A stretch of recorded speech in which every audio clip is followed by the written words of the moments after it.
The city of Corinth is one that was very important during the Greco period, but also very important under the Roman era. It was the third largest city during the Roman Empire, after Rome itself and after Alexandria in Egypt. After his founding visit, we've already seen that in 1 Corinthians 5:9, Paul speaks of his former letter, a letter that Paul wrote prior to 1 Corinthians. It was not inspired, it was not preserved for us.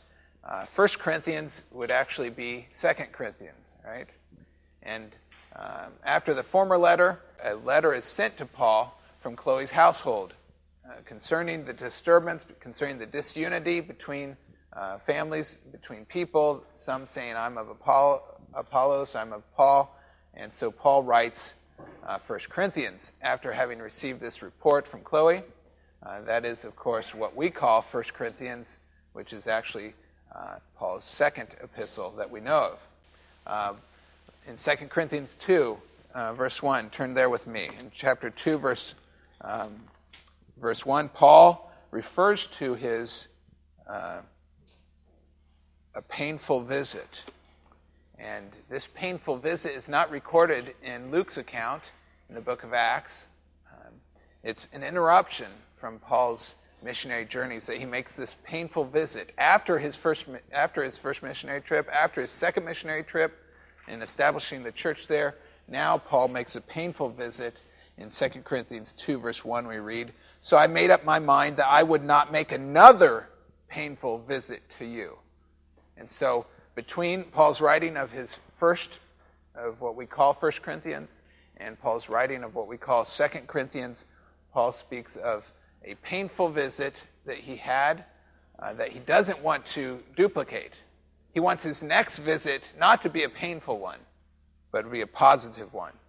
And this painful visit that Paul alludes to in 2 Corinthians 2, verse 1, probably was an interruption on Paul's Paul's third missionary journey. Probably from Ephesus, Paul left, went to Corinth to deal with some issue, possibly this immoral brother that wasn't dealt with. But Paul then returns to Ephesus and continues his third missionary journey. And so Paul's had many interactions with the church in Corinth. 2 Corinthians 2, verse 4 speaks of a third epistle to the Corinthians, which we don't have, which is not preserved, which was not inspired by God, which God in his sovereignty and omniscience knew that was not necessary for us. What was necessary for us has been preserved for us in 1 Corinthians and in 2 Corinthians. But there is actually at least 4 epistles that Paul has written to this church, and 2 of which we do not have the manuscripts or even copies of those manuscripts. And so 2 Corinthians chapter 2, verse 4, "For I wrote you out of great distress and anguish of heart, and with many tears, not to grieve you, but to let you know the depth of my love for you." And so this would be not referring to Paul's first epistle before 1 Corinthians, or 1 Corinthians, Paul's second epistle. This would be a reference to Paul's third epistle prior to the epistle we call 2 Corinthians. So that's a total of 4 different letters written by Paul to this church, 2 of which we have preserved for us, 2 of which we do not. And then Paul writes 2 Corinthians. And in 2 Corinthians, in chapter 13, verse 1, Paul refers to another visit, another planned visit. In 2 Corinthians chapter 13, verse 1, Paul says, "This will be my third visit to you." Right? So Paul makes it clear that this painful visit he refers to back, this will be my third visit to them. The first one established on his second missionary journey, when he went down from Athens, went down to Corinth. His second visit would have been the painful visit that we just looked at in 2 Corinthians chapter 2, verse 1. And now he refers to a third visit. "This will be my third visit to you." And so this is a map here of Paul's third missionary journey. We remember that Paul's first missionary journey was especially in Galatia and some of Asia Minor, but mainly Galatia. Then his second missionary journey, he went over to Macedonia, established churches all through Macedonia and Greece. And then this being his third missionary journey, visits back to these churches that were established and encourages them and establishes them in the apostolic teachings. Concerning the date and place of writing, 1 Corinthians apparently did not resolve all the problems. Now, you remember, and those that are watching this video, I encourage you to go back to 1 Corinthians to see some of the historical background that we discussed. But 1 Corinthians deals with a lot of problems, right? A lot of problems, and Paul answers a lot of questions. In 1 Corinthians, some of the problems involve the immoral brother. Some of the problems involve lawsuits amongst believers. Some of the problems involve immorality, abuse of tongues. Some questions that they ask concerning marriage and divorce and singleness, concerning the resurrection, concerning Christian liberty, concerning meat offered to idols. And so 1 Corinthians deals with a lot of issues, a lot of topics, some of which Paul is correcting them for their wrong behavior, and some of the topics Paul is answering questions that are in their minds. But it appears that 1 Corinthians didn't resolve all the problems. There are some problems that they did not fix as a result of Paul's first letter.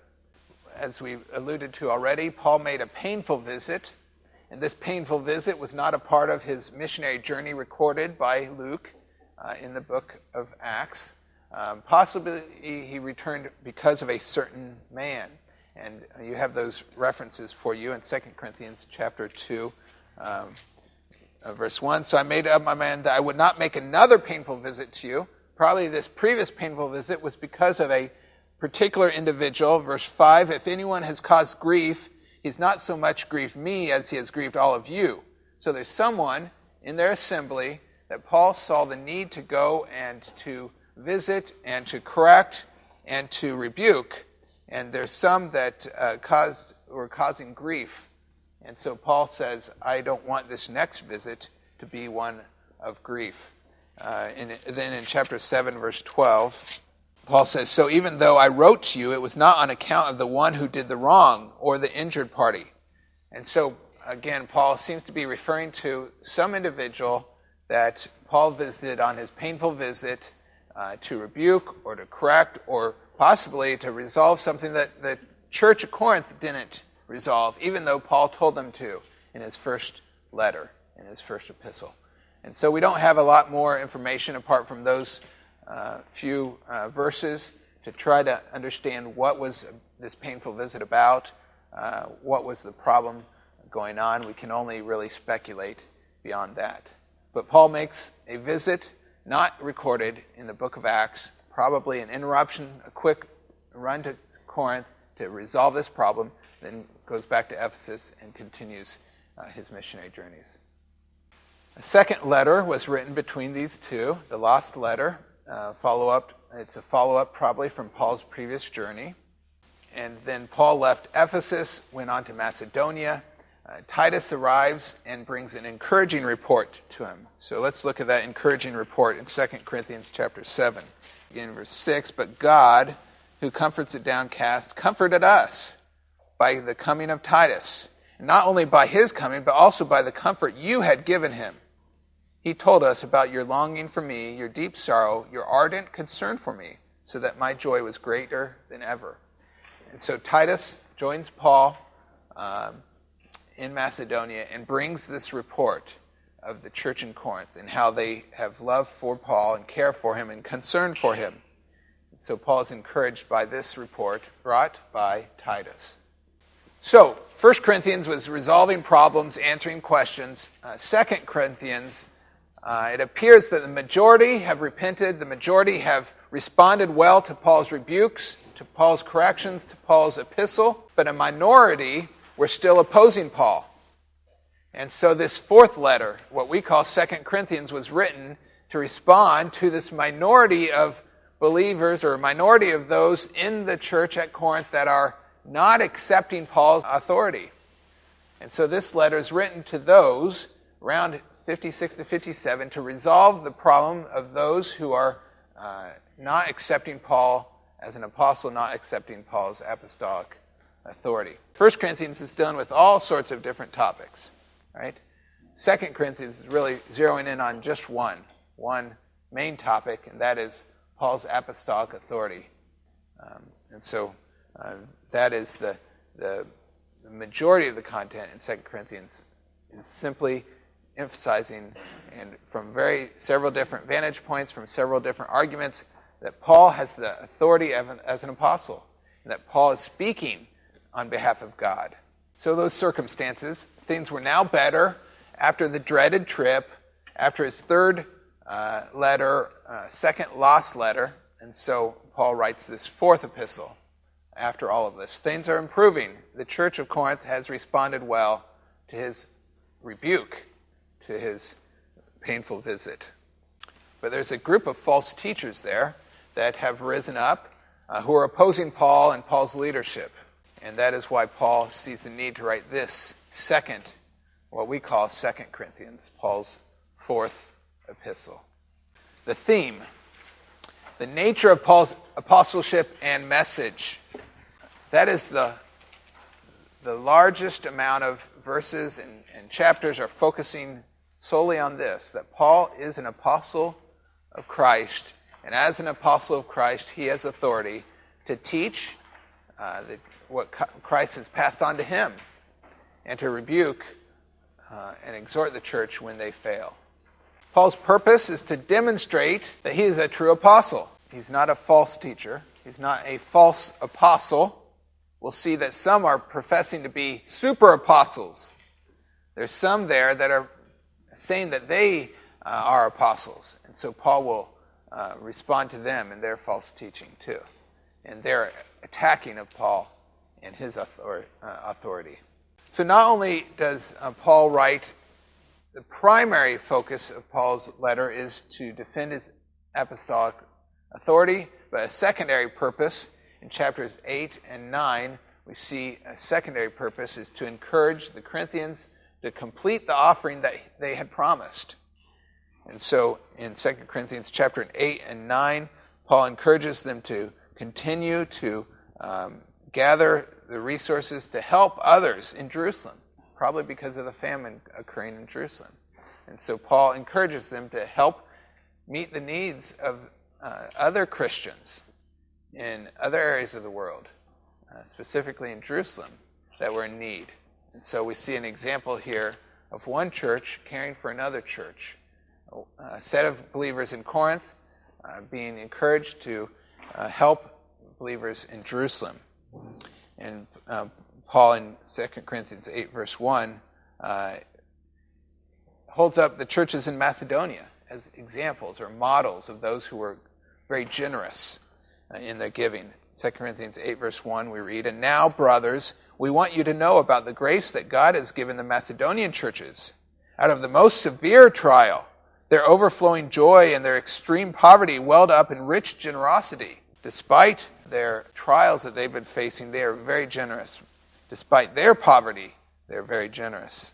For I testify that they gave as much as they were able, and even beyond their ability, entirely on their own. They urgently pleaded with us for the privilege of sharing in the service to the saints. So these Macedonian Christians, by the way, it doesn't matter what economic background we come from, we should all be generously giving to help other Christians in other less fortunate countries. And so Paul encourages the Corinthians to follow the example of the Macedonians, to give generously, even very sacrificially. So this is a secondary purpose for which Paul writes the Corinthians. Chapter 8 and 9, in the middle of this large book, 2 chapters are devoted to the giving generously, the giving to help meet the needs of other Christians that are less fortunate. The message statement. Paul's apostolic authority is demonstrated. Therefore, his message is true and authoritative. Paul makes a strong, logical argument for his apostolic authority, and because he's an apostle and has proved himself to be, then his teaching is true and his teaching is authoritative. I'm so glad that you have chosen to join us for this class hour.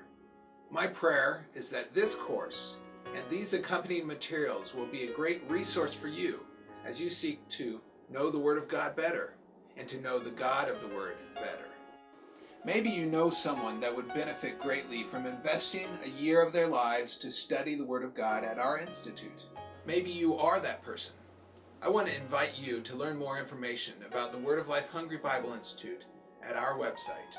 This year we have students who have come from 15 different countries studying in the English language. And we have guest teachers who fly in from all over the world, coming from some, but not limited to, Dallas Theological Seminary, Appalachian Bible College, Tyndale Seminary, Cedarville University, and the Institute of Bible Extension in Jerusalem, Israel. Additionally, we have veteran pastors and Christian leaders who fly here to serve with us as our adjunct faculty. And as a ministry, we are committed to providing this training at a cost within the reach of every Christian, because we want to help Christians establish a solid biblical foundation upon which they can build a bright future for the glory of God.